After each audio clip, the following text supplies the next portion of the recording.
Hi guys, good morning, જય માતાજી. Welcome to અમારી ચેનલ નીલમ વ્લોગ્સમાં તમારું સ્વાગત છે. જો સવાર પડી ગઈ, તમે બધા સવારે મજામાં જશો. જો આજે અમારે તો સવારે વહેલા દહીણું કરવાનું હોય, કારણ કે ને લોટ પતી ગયો. બે ડબ્બા ખાલી કરી દીધા. જો અંદર બીજો રહીને એનો બાજરીનો અને ઘઉંનો, એટલે હા ને બે દહીણો કરવાનો હે. એટલે બધું તૈયાર કરી મૂકી. જો આ બાજરીની ચાયણી અને છે ઘઉંની ચાયણી. ને આ બધું હોય ને હવે પહેલાં રૂમમાં લઈ જાઉં. નીકળી જઈને આવે ને દહીણા બે દહીણા જો બધું લઈ લીધું.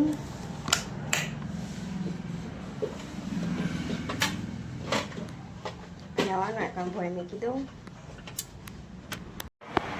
જો ડબ્બા મૂકી દીધા. ખબર નહીં છે કે દાદા જેવું થયું. તો તીથના દાદી બેઠા બેઠા માળા કરી.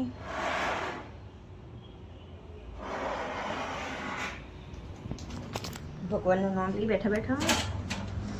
મને હવે ડબ્બો કાઢવું પડે મોટો. પહેલાં ઘઉંનું દહીણું કરવાનું એટલા માટે.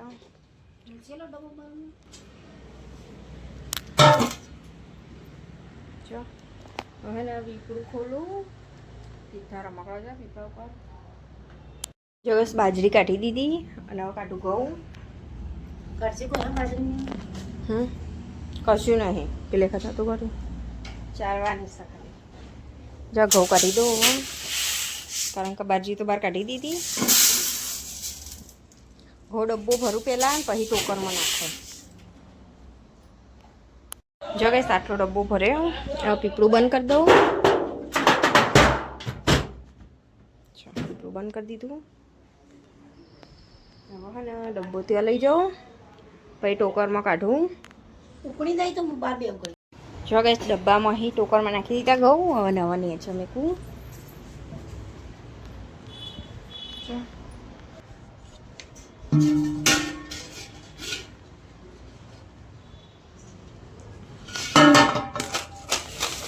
નવા હા ના દહીણું કરવાનું.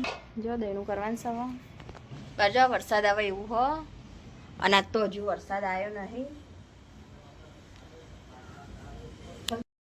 જગેશ ઘઉં ચારી ચારીમાં વેણું હું, અને તીથના દાદી એરિયા ઘઉં વેણી હું. અરે હું ચારી ચારી રાલું ને એટલે એ વેણીને ડબ્બામાં નાખી. હું વેણીના ડબ્બામાં નાખું, પછી આ એના ડબ્બાવાળા અહીં પહારે ડબ્બામાં નાખવાના અહીં.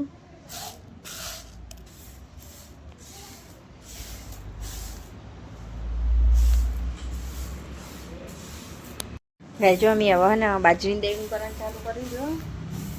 અને થોડા ઘઉં વધ્યા હતા વેણવાના, એટલે તીથના દાદી વેણી બેઠા બેઠા. તો એ થઈ જાય બાજરીનું બાજી ચાળું. જો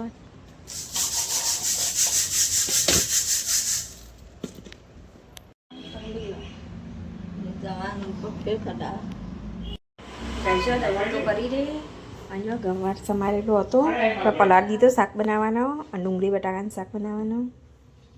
અને મારી જે સ્કૂલ 2-3 દિવસથી વરસાદના કારણે રજા હતી ને, એટલે આજ તો સ્કૂલ જઈ. આજ તો રજા નથી, એટલે તીથ આવતું જશે. આવા તૈયારી છે તીથના આવવાની. જો માતી થાય છે.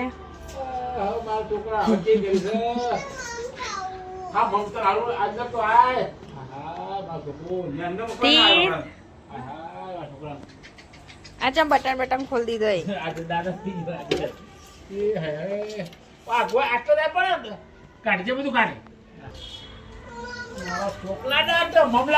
તીથે નાસ્તો નતો ખાધો.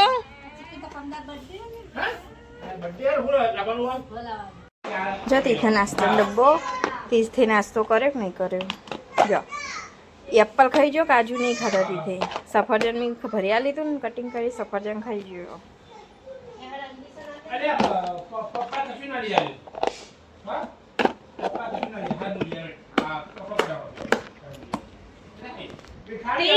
તું સફરજન ખાઈ ગયો ને?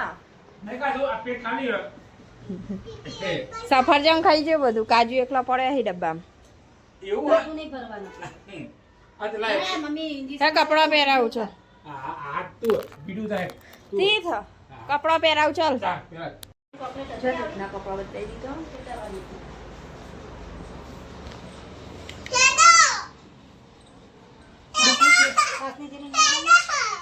તો તીથા દાદી દક્ષા માસી આવી જો માથામાં કસકો ભરાઈને આવ્યો છે માથું ઓડાવવા માટે માથું ઓડાવી દક્ષા માસી વાહ આ બંધ કરી દો હવે કપૂર જગસ કપૂર ચાલુ બંધ કરી દઉં દક્ષા માસી માથું ઓડાવી અને તીથના દાદીને પીવો ગરમ પાણી એકદમ ગરમ પાણી કરી આવું પછી રોધવાના હજુ તો જો લસણ ફોડલીને એટલે મૂકીશું ફરી પાણી ગરમ કરી દઉં પછી તીથના દાદીને આપવું પાણી પીવા માટે ગરમ પાણી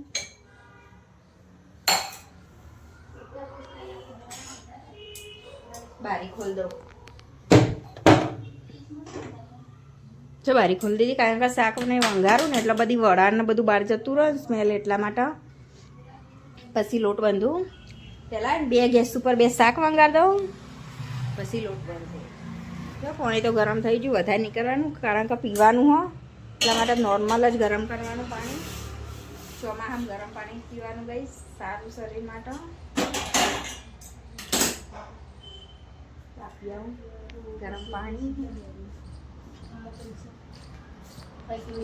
લો બે લીલા ફીમ કહેતો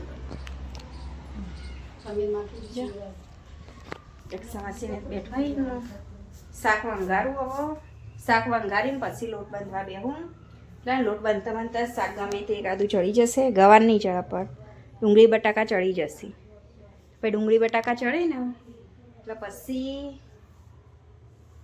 રોટલી બનાવે અને આ ગવારનું શાક તો તીથના પપ્પા માટે બનાવવાનું તીથના પપ્પાને ડુંગળી બટાકાનું શાક નહીં ભાવતું ને એટલે યુવાન એકલો માટે ગવારનું શાક અમારી યુવાન માટે રોજ અલગ જ બનતું હોય કારણ કે યુવાન તો ભાવતું નહીં એટલા માટે બધું શાક અમુક અમુક ભાવે એટલે અમુક અમુક અમે બનાવીએ છીએ મગનું શાક ભાવના ડુંગળી બટાકા તો ભાવી જ ના યુવાન બટાકા બાફેલાનું શાક ભાવે તીથના પપ્પાને બીજું નહીં ભાવતું જો આમાં તીથું લઈને આવ્યો દૂધમાં નાખીને ખાવાના રીતના હા દૂધ આલું ચમચી હા લે લઈ જા હું શાક વંગારું જો કે 2 વંગાર મૂકી દીધા શાક માટે લે તીથ આ દૂધ કાઢ્યું લઈ જા આ ચમચી પકડ હા જો આમાં તીથ